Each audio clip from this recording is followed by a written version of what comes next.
All right, so tonight, now that I've had a chance to go through and really look at everybody's work, I noticed some trends, and I want to make sure that we are up to speed on those trends. Make sure that the things that I want fixed get fixed, and that everyone feels much more confident in getting those bibliographies put together. Because I really think that once you get your head wrapped around what it is that I'm asking for, and what the purpose of these kinds of documents are, you're going to find that they're really, really easy. They're time consuming because all the reading. But once you understand that these are cursory readings, not reading 5 20-page papers, right? I don't expect that. That's a lot. That's a whole lot. I'd rather write the essay at that point. But you do need to know what it is that the article is about, which means that you do need to do a cursory reading, a kind of summary reading. Now, with academic work, that's kind of done for you because 99% of academic work will have an abstract. Read the abstract. Is the abstract about our topic? Is it right? Is it kind of on point? All right, you're done, right? Now you write an annotation based on that abstract and create your citation, okay? So it's the kind of thing where it sounds really complicated, but it's not. It's really, really not. So we're going to walk through it so that you see how uncomplicated it is, compared to the kind of overthinking that happens when we don't have this kind of interaction. All right? So we're going to kind of go step by step. So step one is always going to be kind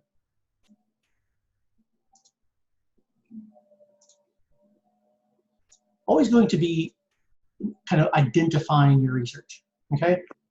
So this is basically selecting what works you're actually going to bother reading at all, right? I noticed that for a lot of you, that's problematic. I have a lot of people who are trying to submit videos as one of their citations, but they're little short videos instead of robust lectures. And trust me, citing a lecture is a lot harder than citing a piece of reading for this kind of thing. If you were writing your essay and you really needed that in-depth kind of complete knowledge, I'd say sure, go ahead and tackle some of those full-length lectures. But as long as you watch these recordings, and as long as you do those cursory reading, you read the lecture notes, you watch a couple of those little simple short videos that I post, you have enough. That's enough information for me to feel comfortable with you moving forward, right? If you want more than that, by all means, that's awesome. Go ahead. But those don't go into your citation, right? Those don't go into your bibliography. So identification always starts with Google Scholar, right? Why Google Scholar as opposed to something else? Well, first off, everybody's got access to it. Google Scholar is available without any fees or anything like that for anybody with a web browser, right? So let's go to a quick screen share on that, all right? Okay, so that's Google Scholar. This is what you care about. See where it says Scholar right there? You're just throwing Scholar in place of the www. A lot of browsers will give you the ability to toss in a plugin if you're using Chrome. That plugin really isn't all that useful except as a link, right? Because you click on it and it allows you to, this button right here allows you to open it up into the full tab, okay? So throw the plugin on there if you want to. If not, set it up as a link or a bookmark or whatever. And just know that for the next 16 weeks, this is going to be one of your best friends, okay? So don't ever need to worry about case law. That's not something that we're working with, okay? And even case law on moral matters isn't really going to be very effective for the kind of work that you're going to be doing, okay? you can kind of see these are some recommended articles for me because of the kind of things that I look up in Google Scholar. There will be these kind of recommended articles that will start popping up as you kind of work with this stuff, assuming you're logged into Chrome. Okay, but let's say something simple like let's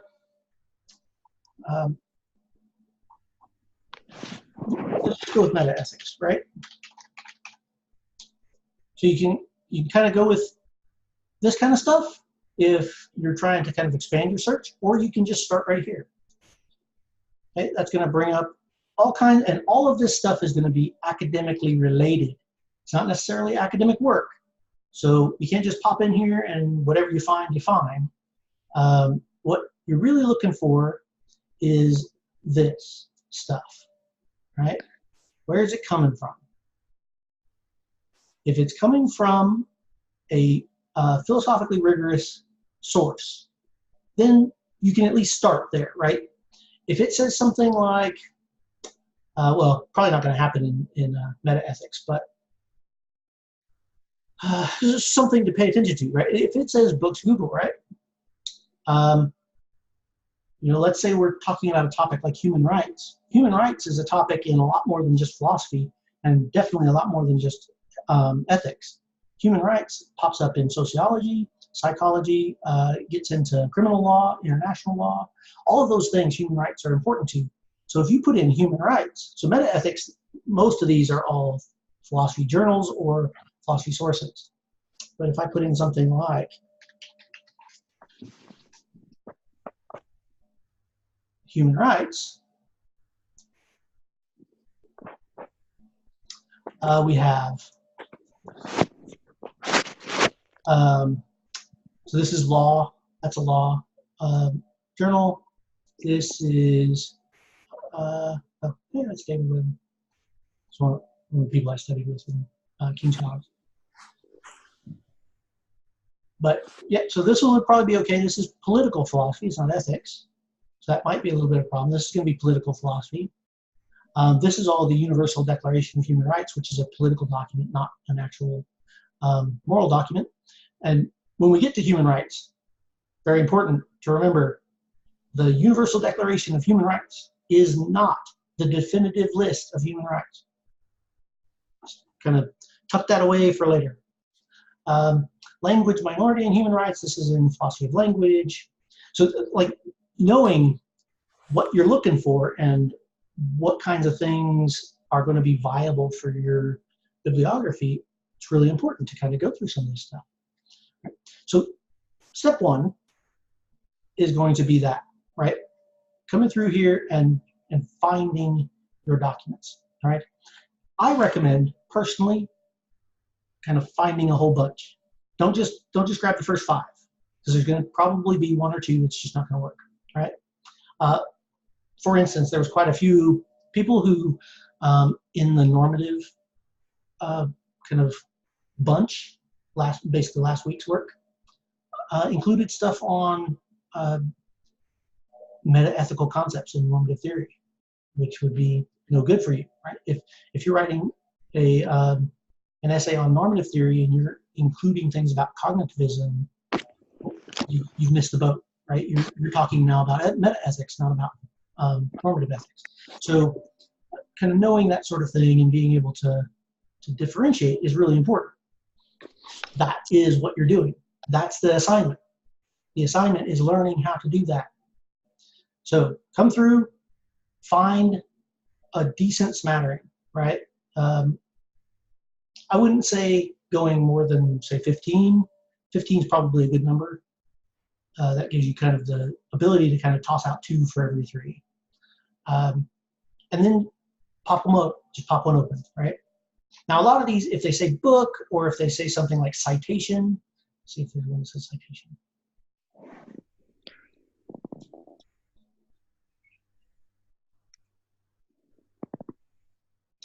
So some sources are going to be better than others, or I should say easier than others, right? So this was a great book, right? On Human Rights is right where we need to be. This is one of the definitive books on human rights in philosophy, right? Same with capabilities in human rights. These are both ethics texts about human rights. So you click on that, let that pop open. Now this is coming from Google Books. Anytime that you pull a document from Google Books, understand that Google Books is not your source. Your source is this document. So you're going to build your bibliography based on this information, right? As if you were looking at a book, because that's what you're looking at, right? It just happens to be scanned into the computer. So if you're building a citation for a book that you found on the internet, it's a book first, and then only if it has been heavily modified. For instance, if it's a Kindle edition, then you would add additional information about that, right? But for this one here, you need to know 2008, right? You need to know who the author was. So we come up here, James Griffin, got it. 2008, got it. Title of the book, On Human Rights. We would go and look at which chapter we want to cite. So human rights would be, or On Human Rights would be the book, maybe an account of human, or the top human rights tradition, or the human rights tradition. That's what we're going to focus on. So you would put first the name, Griffin, comma, J, period. That's all. Don't put the whole first name. That's bad juju, right? Don't put the whole first name. Last name, first initial, period. If there are multiple authors, the use of the and notation, the ampersand, is better than typing and. The reason being is that there's a lot of people with names that have and in them, and that can be a little confusing if you have a bunch of ands written in there. Ampersand means and it's good enough, right? So we do all that, and then at the after we've got the title of the chapter in quotation marks, right? The human rights tradition in quotation marks, not italicized, period. Then we would have On Human Rights, italicized, period. And then Oxford, New York, right? Oxford University Press, Oxford, New York. Okay? That's the process. That's how you build the citation. But you can't just do that. You have to kind of go in here and see what it is that you're talking about. So we're interested in maybe 2.2. Let's see if they'll actually let us see page 30. Cool. This is actually not blocked off at all. So understand that a lot of times when you look at a book in Google Books, they will have sections that are cut out. Those don't make good citations. But in the grand scheme of things, is if you can read enough of it, right? So here's the human rights tradition, right? So you would kind of maybe read, it's only 2 pages for this section. So you could get away with reading this whole piece. Read that. Is it on topic? Is this what we're talking about? Based on the lecture notes and the required readings, always do the required readings first. Always do your required readings first. Then tackle this. Then you know what the topic is. Trust me on that. All right.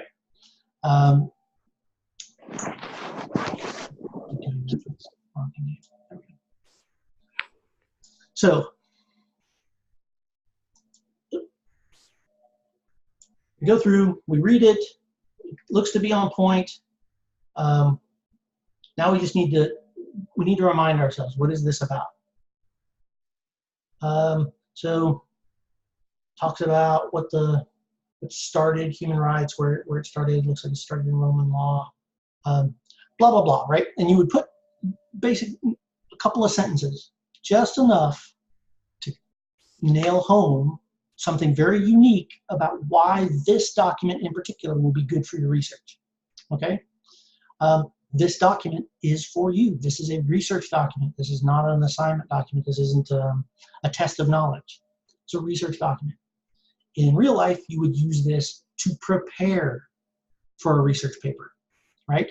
Because Unlike with something like, biology or something like that, the vast majority of the research that you do in the humanities is literature review. You're looking at what other people have written, having a kind of looking over those things, doing the analysis on that work, and then introducing your new angle to it, right? I hate to tell you, it's a shock, but there's not a whole lot of new ideas out there. Somebody somewhere has written about this. If it's something we're studying in class, somebody's probably written about it and written about it at length. And they've probably found all the angles that you think you might have just found, right? So due diligence is necessary.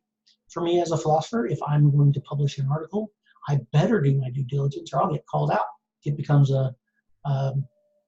it's kind of like being a sham if you try to do it without properly citing all the work that has been done before. So you look at all that stuff, make sure somebody hasn't already made the argument that you want to make, and then you create your new document, right? This is all about. It's about going through and identifying all the reading that you could possibly need for your work. You do that ahead of time. That way, you're not stopping in the middle of your book or article or whatever it is that you're producing to try to hunt down some little tidbit of information that you just can't find a document to cover, right? So this is a tool. This is a tool that you take with you to whatever you decide to do in the future, and it applies to all subjects, not just philosophy, not just the humanities. All subjects benefit from an annotated bibliography, right? But 9 times out of 10, an annotated bibliography is your document. You'll never turn it in. Nobody else in the world will ever see it but you. So you're going to write it from the perspective of a research tool that you will go back and have a look at. Now, for my purposes, I am requiring you to do the citation correctly because that's just good practice. When I create an annotated bibliography for my research, I cite everything, not with APA. APA is weird to use for the humanities, but it's the standard across the colleges. So with pretty rare exception, most of your classes are going to require an APA. So rather than make you try to learn 4 or 5 different styles, it's just easier to stick with the one.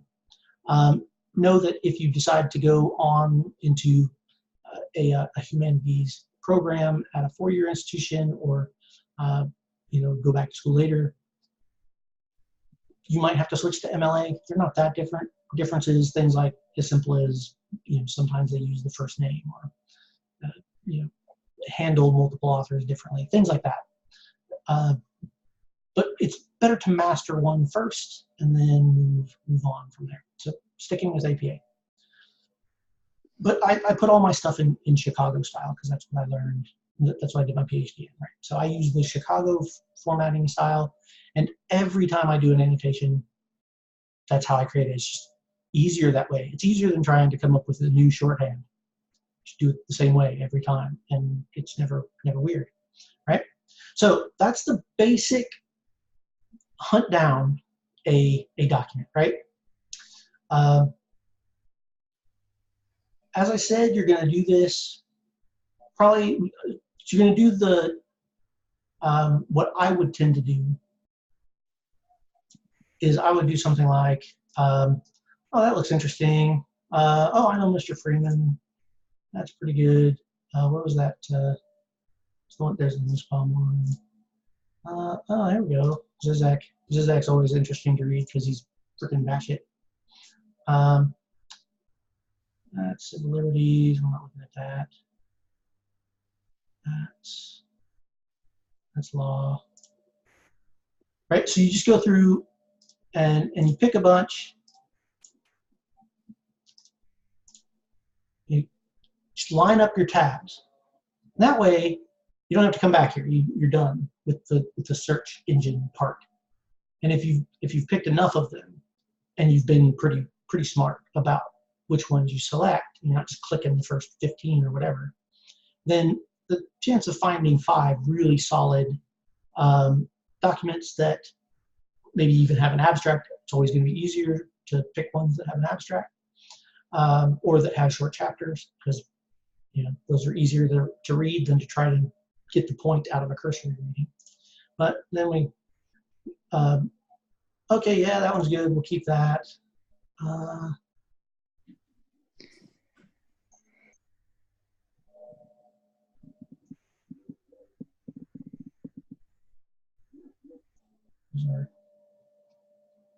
Okay, so he kind of goes right into it. Cool, yeah, we'll use that one. Not this one. So Nussbaum is a big name in philosophy. So for me, if I were looking through this, I would know right off the bat, just because I see that name and I'd be like, okay, that's one of our big experts. I can count on this document having something useful in it. But I can go here. Oh, it's got an introduction. Cool. I'll just read the introduction and build my annotation based off of that.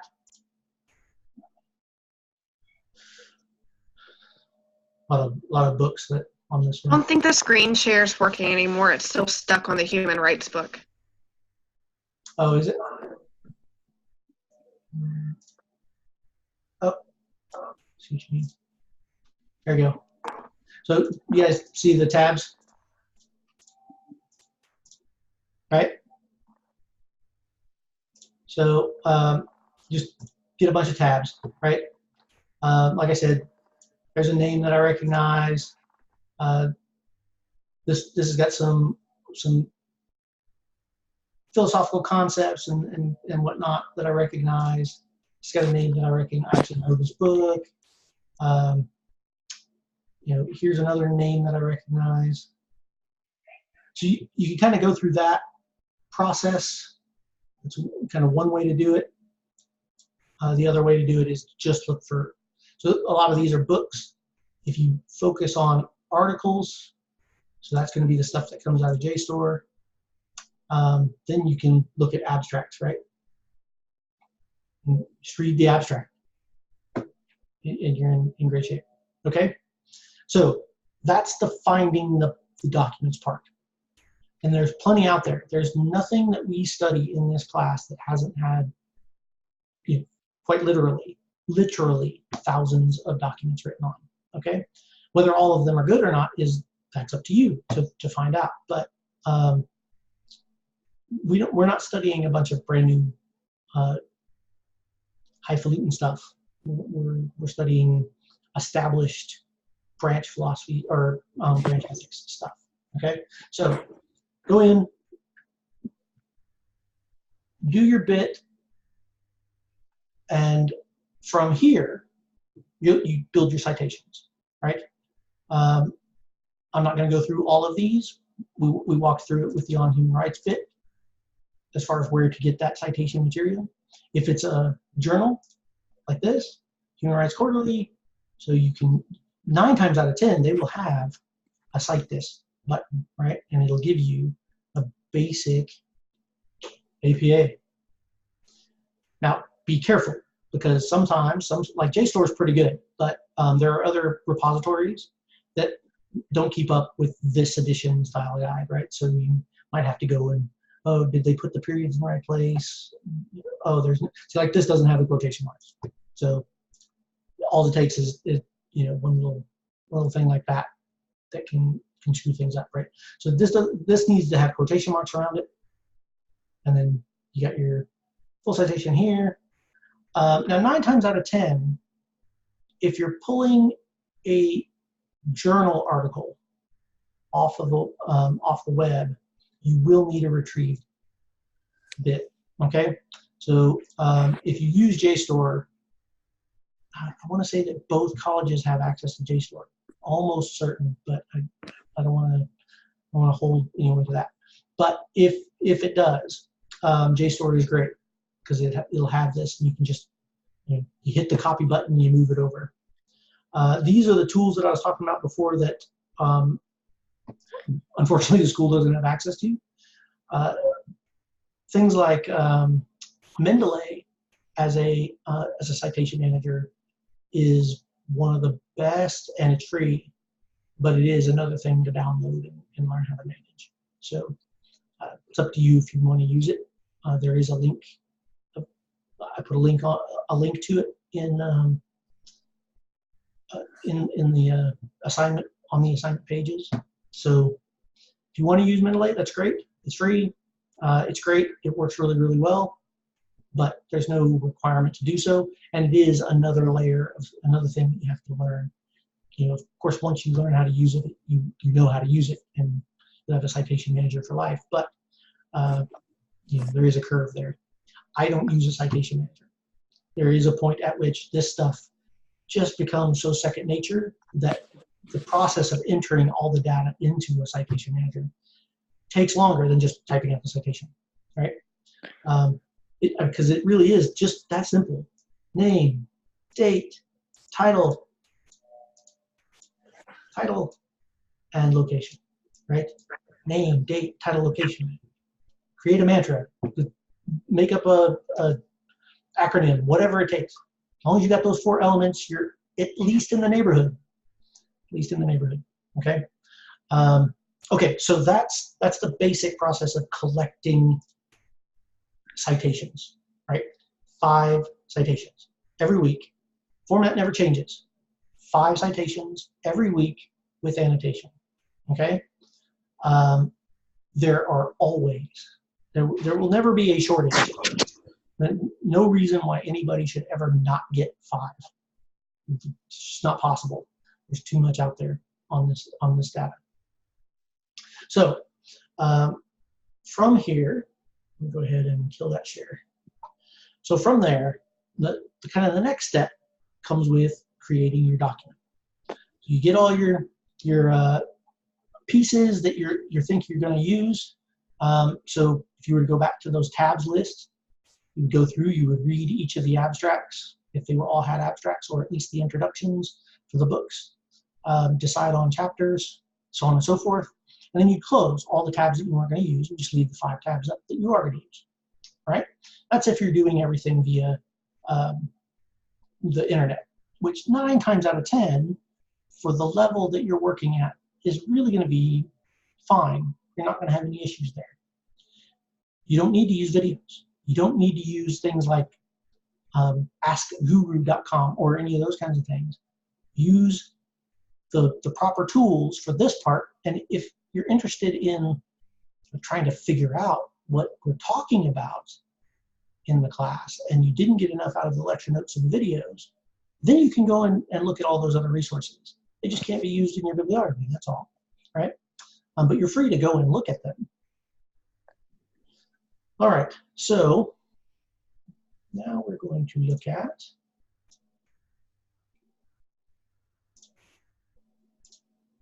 this.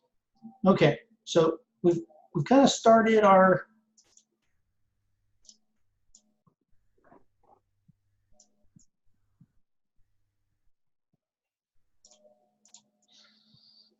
kind of our step-by-step process, right? So we've located a proper source. We know what it is that we're looking for, right? We've done our cursory readings. We've done our source analysis. We've narrowed it down to 5. Now comes the process of creating our citation, all right? So, right?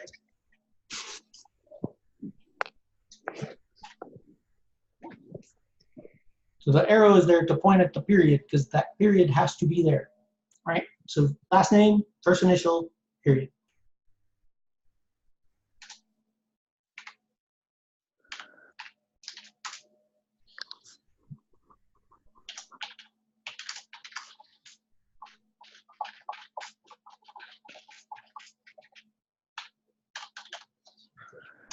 Right. Now we're looking at the type. Oh, whoops. My bad.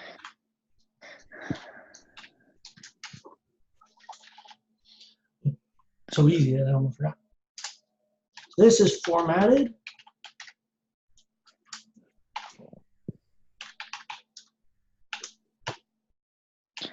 Still need that period. So there are occasions where you will see the owl, the Purdue owl, will mention throwing up a month in here. The kinds of things you're going to be citing, because we are not working with websites and we're not working with like common news articles, you'll never have to do that for the kind of work that we're looking at, okay? So that's really important. That's an important thing to remember. If you are reading something and it looks like that it's really timely, that it's something that's only going to pop up now for a short period of time, then it's probably not the correct source. It's not the right kind of source. It's not what we're looking for. So you can get away with just the year, okay? So the year, in parentheses, period. Now we go to the title of our specific chapter. Now, this isn't going to be all the time. There are going to be lots of times where you might pull something that is standalone. Let's say you pull something from Phil Papers. Phil Papers is a great site. It's a huge repository of work in progress articles in philosophy. Those aren't being hosted by, those aren't journal articles yet. Those are being hosted by the author. The author is saying, please read my stuff. If you go to Phil Papers and you pull a paper, you're not going to have this. You're going to go straight to the name of the article. The name of the article will be the core name, right? But this is for when there is an article and then a website, or an article and a book or journal or whatever, okay? So this is always formatted as parentheses,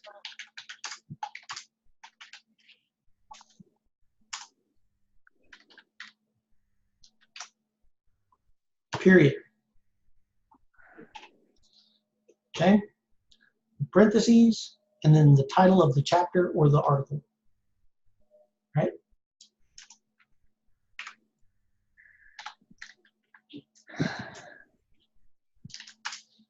Here, we put in our title of the book or journal or website. Right? This is where you get to the italics, right?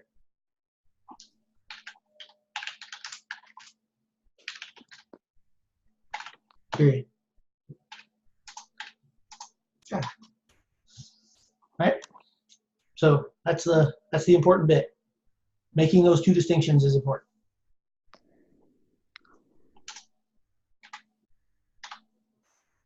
Now, if you are, say, citing a book that has chapters by individual authors, a lot of times, unless that book was specifically created to host those particular chapter pieces, those are going to be actual journal articles that have been collected into a volume. Either way, it doesn't matter. Those are always going to be what we call edited volumes, right? So that means there's going to be an editor. So after this, you would put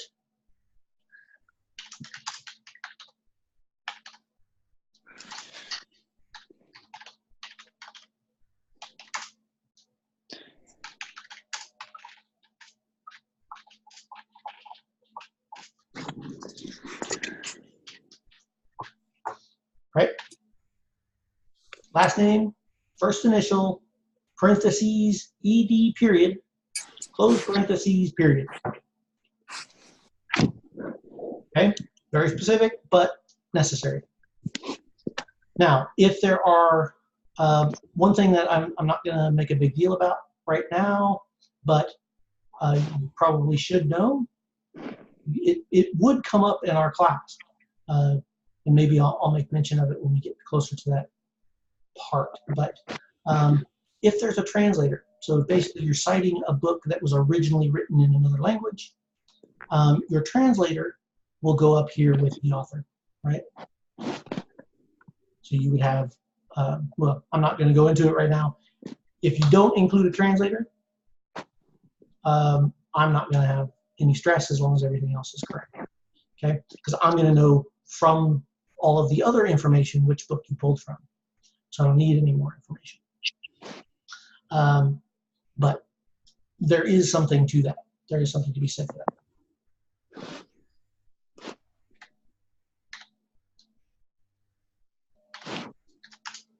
So after you got your editor, now you go into your location, right?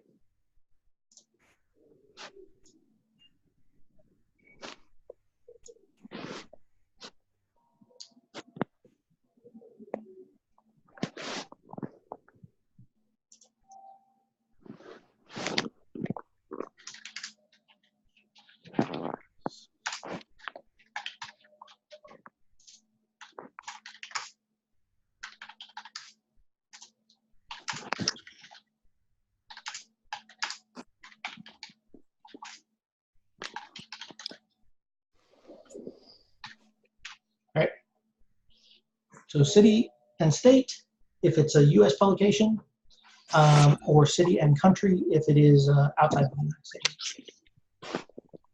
It's the American Philosophical or American Psychology Association style guide, right? So the assumption is that we're working with American documents. So that's why we don't have to add USA or anything like that to the end. Just city and state or city and country. So Oxford, UK, or Oxford, Michigan, or Oxford, Massachusetts, right? Or Cambridge, Massachusetts. So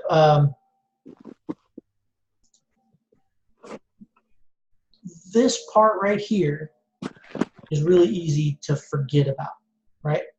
Especially if 90% of your research is happening online. If your document is solely hosted online, we'll get to that in a second. But this isn't going to exist. This is only if it's a book or something that's published in hard copy. Okay. So we'll even do that.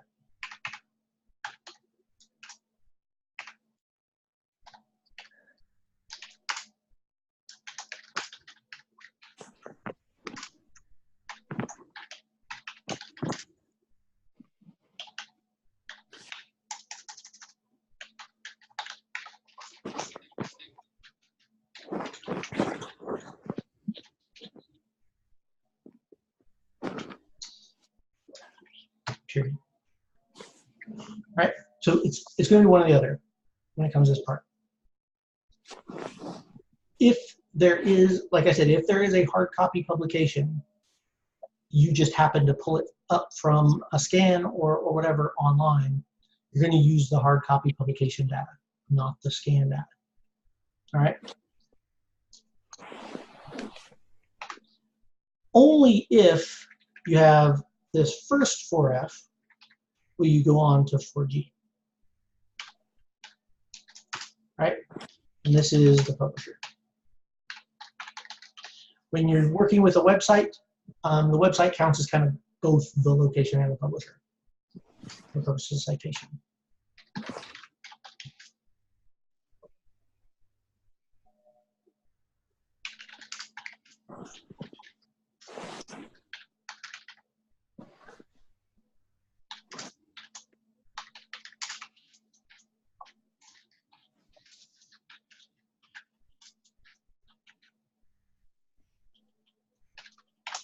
Right?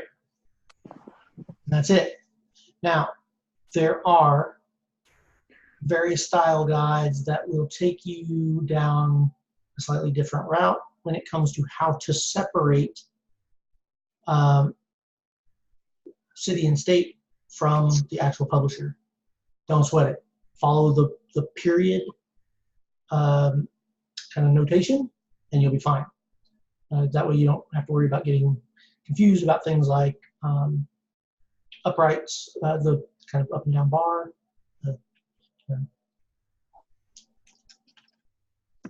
this. You don't have to worry about that. You don't have to worry about whether you're supposed to use a colon or not, that kind of stuff. Don't worry about it. Just use the period notation. You're good to go. Okay? If you prefer to use one of those other notations, it's not going to be wrong. You can kind of do it either way, even in our APA style. Just make sure you're consistent. Do it the same every time. Okay? That's it. That's what goes into a citation. Okay, once we finish our citation,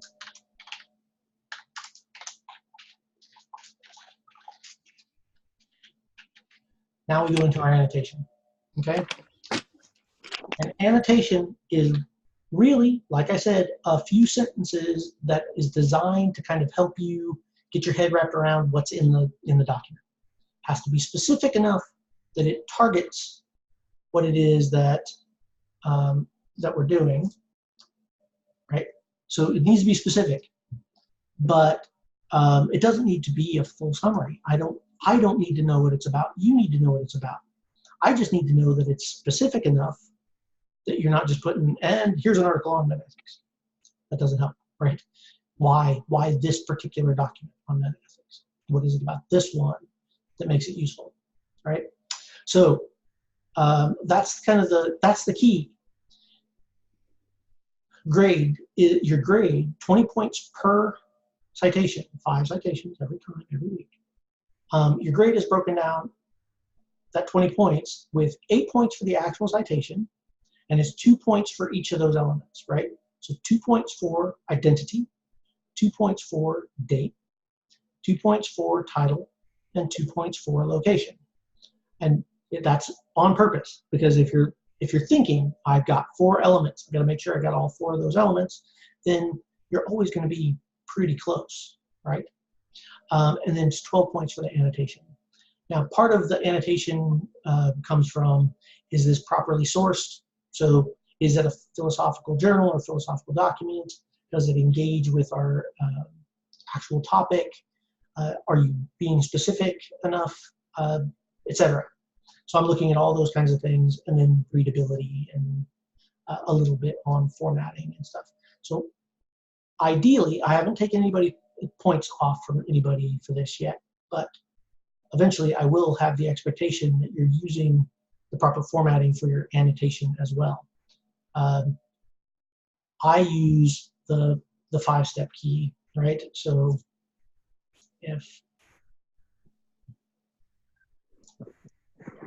well, let's start here. You can kind of see. So see how we have a fairly large, but whatever your preferred font is, between 10 and 12, right? So I use Calibri. I think Calibri is pretty clean. It's easy to read for people who have dyslexia and whatnot. It's a pretty easy overall and mundane, not terribly fancy font, right? So if you wrote everything in Calibri, you would never offend anyone. It's just kind of the way to go. So do that. Do your citation in size 12 font or whatever is your particular comfort level, and then 2 steps down. Your annotation should be 2 steps down. So if you're doing it at 11, then your annotation should be at 9. If you're at 12, then it should be at 10, right? So 2 steps down, standard indent in, and then an equal indent on the other side, right? So if you have your tab set at a single indent, so what your normal paragraph indent would be, then you can just reset your ruler for that and be good to go. Okay. If you're worried about how to do this, we could, for anybody that isn't sure how to create this form to make it look like this, you probably need to sit down separately so that we're not stealing class time for it. But basic tools in Word. Right? So right now, I'm not hitting anybody for this, but I will eventually, right? That 12 points is meaningful. It has bits and pieces that matter. So eventually you're going to want to get to where you've mastered this. Okay? So format, and as you can see, everything's here. Everything we've talked about is here. Now, in this particular case, because this particular example was created for classes in which I require an essay, there are allowances made. So things like difference guru is used as one of the sources here. That's not a scholarly annotation, but for someone who's writing an essay, there might be something in difference guru that is really useful, right? So for them, they might want to create an annotation for that. But if they're only doing 5, and 5 is the number, then those 5 better be scholarly. Because you can have, for instance, for my PhD, the annotated bibliography that I created for that before I ever sat down to even begin that document was 17 pages. 17 pages, right? We're talking just very few paragraphs each. That is just a lot of reading, putting together a lot of data. And some of those were not particularly high scholar sources. but they were useful. They had something in them that might be worth looking at in the future or adding into my document. Okay, but I mostly put this in here so that you knew how to do an editorial staff entry, right? That doesn't mean that every time you see something that doesn't have an author attached to it, you put editorial staff. I know there was at least one person that had the question, what happens if there is no author? For instance, IEP often doesn't have a date, but every so now and then it also won't have an author. In which case you would just start with the date if there's no author. So you start with 2018. If it doesn't have an author or a date, which that's something that you might run into with a lot of like mundane websites, blogs, and whatnot, where people just throw stuff onto the internet. They don't have a publication date or anything like that. That's literally going to start with ND. That's going to how you start your entire bibliography there. All right.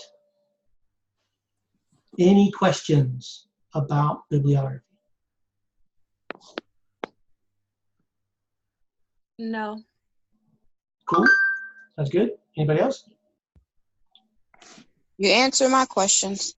Awesome. That is what I wanted to hear. Okay, so this is being recorded. It will be posted with this week's stuff. If you ever have a question with that, this is where to start. Come back to here, and we'll put it together.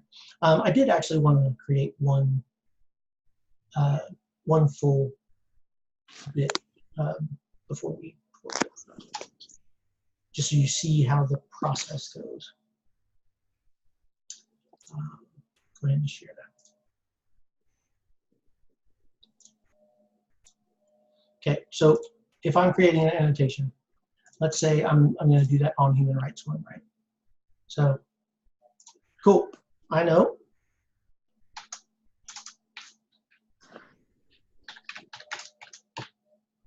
Author.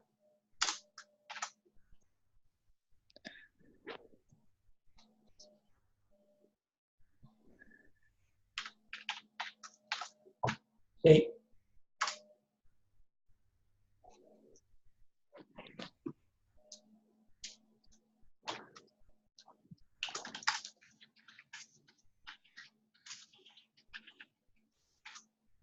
Specific topic.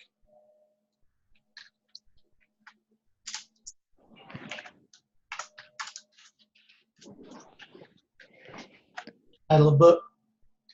There's no editor.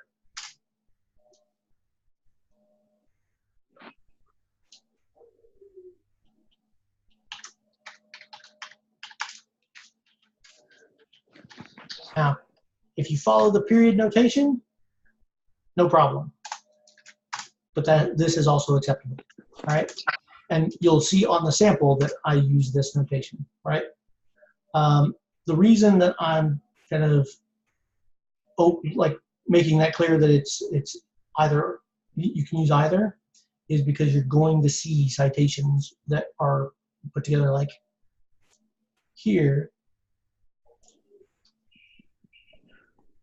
Well, this is a bad example, so it doesn't actually. But the point being is you're going to find examples where they use the colon, and you're going to find examples where they use the period. If you are looking for most correct is the colon for APA, but it's different for everybody else. So just be aware. All right, and then finally, so location combined.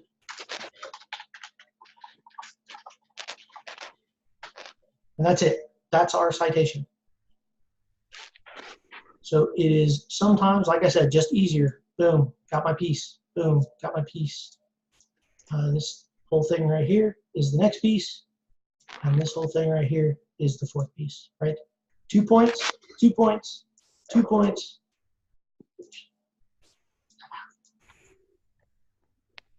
2 points, and 2 points, right?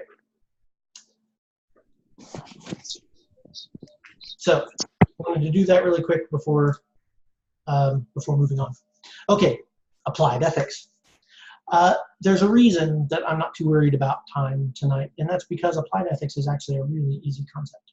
All right, applied ethics, at its very core, is basically philosophy light. It's not. I mean, it's a philosophical topic, and it definitely needs to be philosophically rigorous. But the systems that we build in applied ethics aren't the same in a lot of ways from anything else that we've worked on. Applied ethics are, by definition, applied. They're ethics that are imbued into a particular set of tasks or roles in the world. And what's interesting about them is that it doesn't matter to an applied to a set of applied ethics. It doesn't matter what your ethical grounding is. It doesn't matter what you think is right or wrong. They're rules. They are, by definition, rules. So that means that applied ethics doesn't require you to want to be a good person. Applied ethics doesn't require that you have any kind of sense of consistency or interest in consistency. It doesn't care what you do when you leave whatever it is that applied ethics pertains to. So if medical ethics is what we're talking about, when you leave your medical field to go home or whatever, medical ethics no longer applies, right? So applied ethics are very specific rule sets designed to kind of control moral matters within certain roles and professions and duties, right? Obligations. The ones that you're going to be most interested in, the particular applied ethics that are going to be most interesting to most of you, are going to be medical ethics for those of you that are going into the nursing program or emergency services. I don't think either PDCC or ESCC has a criminal justice program, but if they do, criminal justice is definitely going to have, police ethics is a big deal. Business ethics, for those of you that are in any kind of business program. Business ethics is also really useful for everybody because it gives you an idea kind of how, it's unfortunate, I'll just put it like that. It's unfortunate that a lot of companies just don't follow business ethics at all. It's voluntary, right? There's nothing that makes a company do that. But if they did, boy, would that be cool. But yeah, it's still good to kind of see what business ethics is all about. Military ethics, for those of you that have military backgrounds, is probably something that's been smashed into your head. If you're looking at going into the military, understanding military ethics is important. Understanding the distinction between a role-based ethical system and a profession-based ethical system is important, right? So an applied ethic surrounding concepts in parenting, so parenting ethics, is an applied ethic, but has nothing to do with your job, right? Whereas something like military ethics has something directly to do with your job.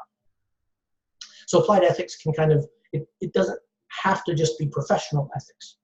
It can be any application, or I should say specific set of ethical system, of ethical rules, that's the word I was looking for, that apply to a particular role or obligation in the world, right?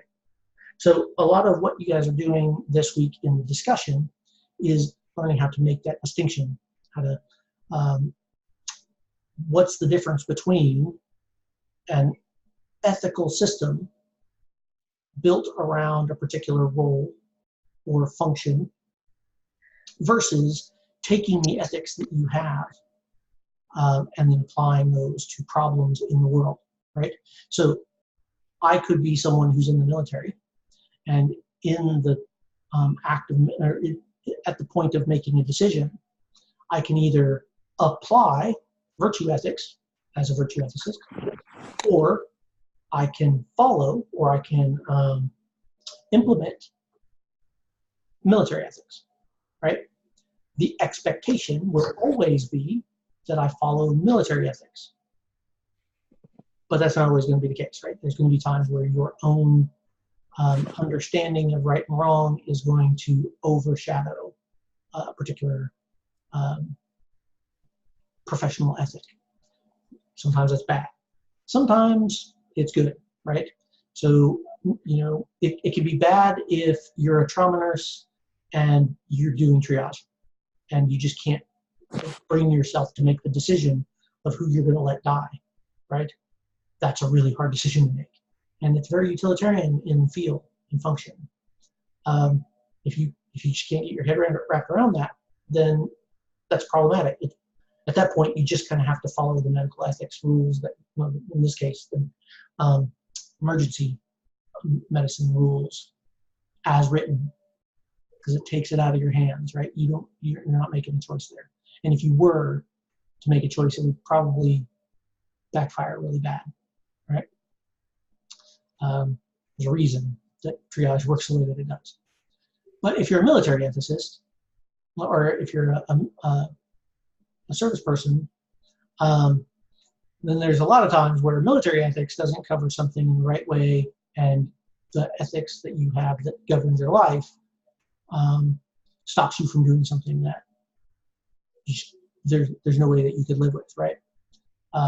So kind of knowing the distinction, understanding how they're different is pretty important. And that's really what the discussion this week is for. For the annotated bibliography, you're gonna be inundated.